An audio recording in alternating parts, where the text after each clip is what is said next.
9 कैसे हैं आप सब। उम्मीद करती हूँ खैरियत से होंगे। तो आज हम फिर से अपने चैप्टर नंबर 1 को देखने लगे हैं। चैप्टर नंबर 1 में एक्सरसाइज 1.1 हमने कर ली थी और इसके क्वेश्चन नंबर 3 तक हमने कर लिया था। 4, 5 और 6 रह गया था। ठीक है, तो इसमें क्वेश्चन नंबर 4 है name the properties used in the following. सबसे पहली प्रॉपर्टी है a+4। ठीक है, प्लस पहले a+4 को सॉल्व करना है, प्लस फिर b करना है उसमें, फिर इज इक्वल्स टू a+4ab। ठीक है, तो ये हमारी प्रॉपर्टी है association property with respect to addition.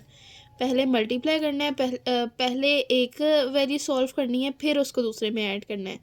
ठीक है, यहाँ पर हमारी एसोसिएशन प्रॉपर्टी है पीछे, ये देखें associative property with respect to addition. उसमें पहले एक वैल्यू को सॉल्व करना है, फिर उसमें दूसरी ऐड करनी है। पहले एक वैल्यू को सॉल्व करना है, फिर उसमें दूसरी ऐड करनी है। Associative property with respect to addition. ठीक है, उसके बाद हमारे पास है √2 + √3 इज इक्वल्स टू √3 + √2। ठीक है, यहाँ ये a है, ये b है, यहाँ ये b है और ये a है। a + b is equals to b + a। Commutative property with respect to addition. Commutative property a + b is equals to b + a। ठीक है, a + b है इज इक्वल्स टू, जब इज इक्वल्स टू के आगे आएगा तो दोनों की पोजीशन चेंज हो जाएंगी। ठीक है, उसके बाद x - x is equals to 0 additive inverse है। एडिटिव इनवर्स में क्या उसमें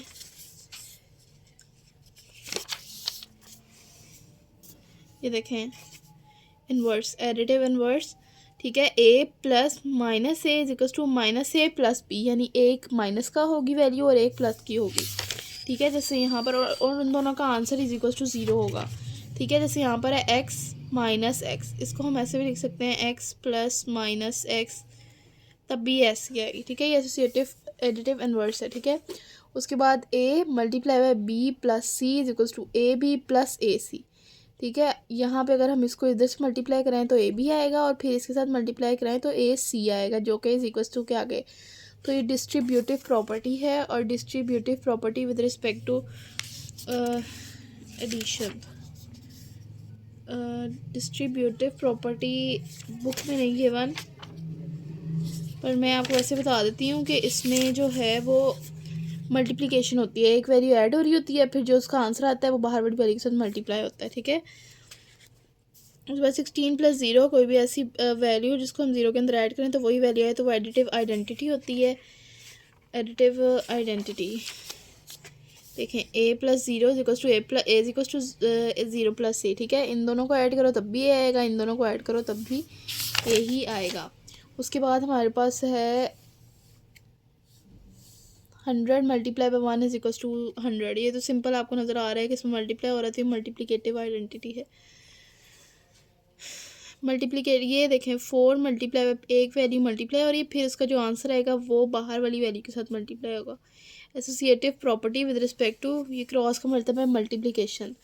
उसके बाद a b is equals to b, यहाँ पर प्रोडक्ट ले रहे हैं, प्रोडक्ट का मतलब मल्टीप्लिकेशन होता है। Commutative property with respect to multiplication.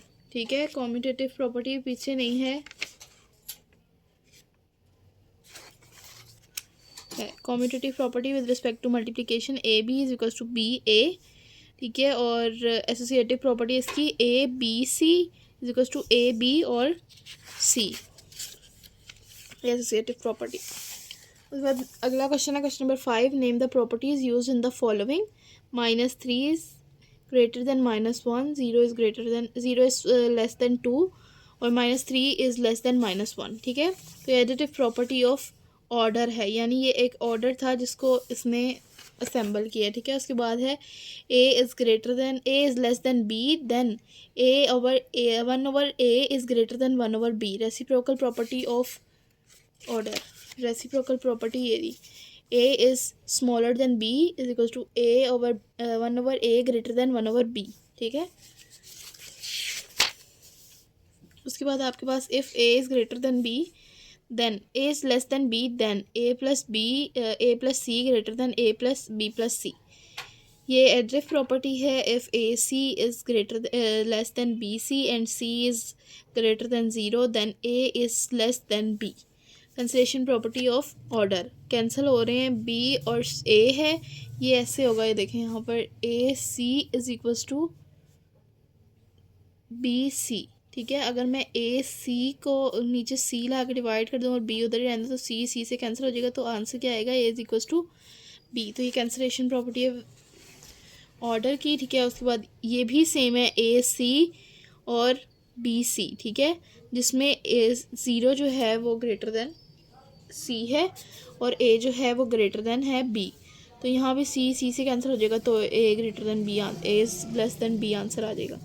But इधर A is greater than B और A is equals to B और A is less than B. तो ये ट्राइकोटोमी प्रॉपर्टी है और ये ट्राइकोटोमी प्रॉपर्टी पेज नंबर 8 पे आपको गिवन है। A B belongs to rational number, इधर A is equal to zero और A is greater than zero और A is greater than B और A is less than B. उसके बाद हमारे पास सिक्स्थ क्वेश्चन है, insert two rational number between ठीक है 1/3 एंड 1/4। ठीक है, 1/3 और 1/4 के दरमियान हमने दो रैशनल नंबर ऐड करवाने हैं। और वो कैसे ऐड करवाने हैं, बहुत सिंपल है। 1/3 है हमारे पास एंड 1/4। ठीक है, सिंपल इसको ऐड कर देते हैं एवरेज का फॉर्मूला लगा के।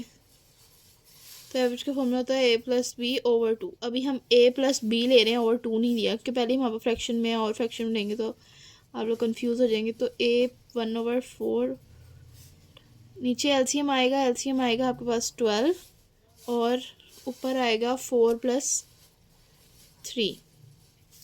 इसको डिवाइड कराना है 2 से, इस पूरी वैल्यू को डिवाइड कराना है 2 से। ठीक है, उसके बाद ये आ जाएगा 7/12 मल्टीप्लाई बाय 1/2 और ये आपके पास आंसर आएगा 7/24। ठीक है, ये आपके पास आपके कौन से पहले क्वेश्चन का आंसर है 1/3 एंड 1/4। ठीक है, उसके बाद हमारे पास अगला क्वेश्चन है 3 और 4। 3 और 4 क्वेश्चन ईजी है।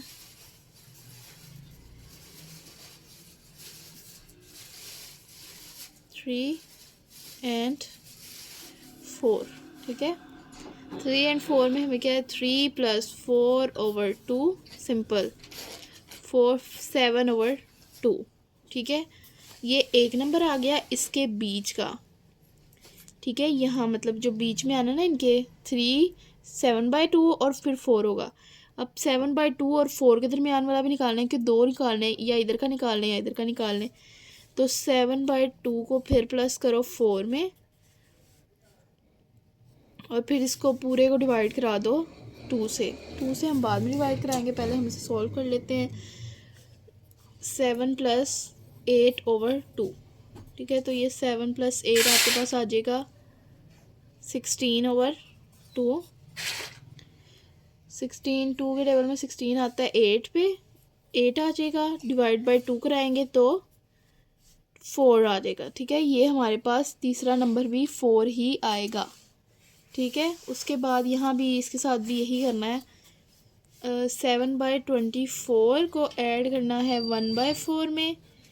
ठीक है, एलसीएम हमारे पास आएगा 24 और उसके बाद हमारे पास आएगा 13/24 multiply by 1/2 which is equals to 48, 13/48। ठीक है, ये हमारे पास एलसीएम आएगा, ये हमारे पास आंसर आएगा इसका 13/48। ठीक है, उसके बाद हमारे पास इसका थर्ड पार्ट है 3/5 एंड 4/5।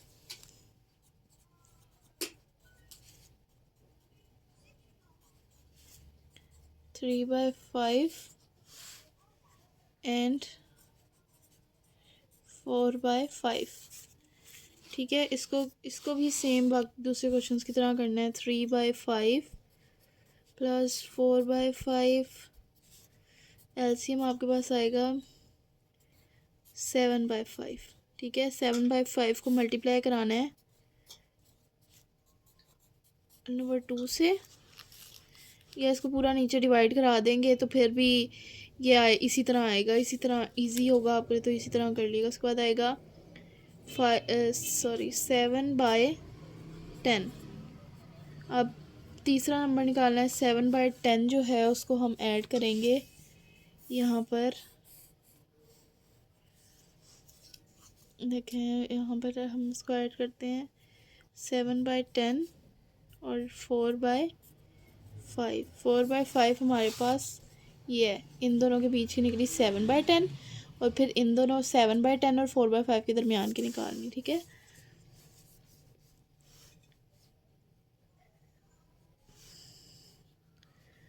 तो ये आपके पास एलसीएम इसका आता है, तो इसका एलसीएम हमारे पास आएगा 3/2, ठीक है। ये ऊपर 8 हो जाएगा, ठीक है, क्योंकि ये देखें इसका एलसीएम ही ले लेते हैं 8/10, तो ये आएगा हमारे पास 15/10। तो 5 3 ज़ा 15, 5 2 ज़ा 10, तो आंसर हमारे पास आएगा 3/2, ठीक है। तो ये हमारी पूरी एक्सरसाइज थी, ये अब यहाँ तक कंप्लीट हो गई है। अगली एक्सरसाइज में रेडिकल एक्सप्रेशंस हैं, लॉ ऑफ रेडिकल्स हैं, लॉ ऑफ इंडिसेस हैं और उसके बाद 1.2 है। 1.2 भी हमारी 3 पार्ट्स में जाएगी, एक वीडियो ज़्यादा लंबी हो जाएगी, तो पहले हम 1 और 2 क्वेश्चन करेंगे और फिर हम लोग 1 2 और 4 क्वेश्चन करेंगे और फिर 3 और 5 करेंगे। और नहीं, पहले हम लोग लॉ ऑफ रेडिकल्स और इंडिसेस पढ़ेंगे, फिर उसमें 1.2 एक्सरसाइज क्वेश्चन नंबर 1 और 2, क्योंकि सारे क्वेश्चंस करने होते हैं, और फिर 3 4 और 5 हम लोग एक एक्सरसाइज में करेंगे ये सारी, ठीक है। तो तब तक के लिए आप लोग अपना ध्यान रखें, इस वीडियो को अपने दोस्तों के साथ शेयर करें और हमारे चैनल को सब्सक्राइब करें ताकि हर आने वाली वीडियो आप तक पहले पहुँचे। अल्लाह हाफ़िज़।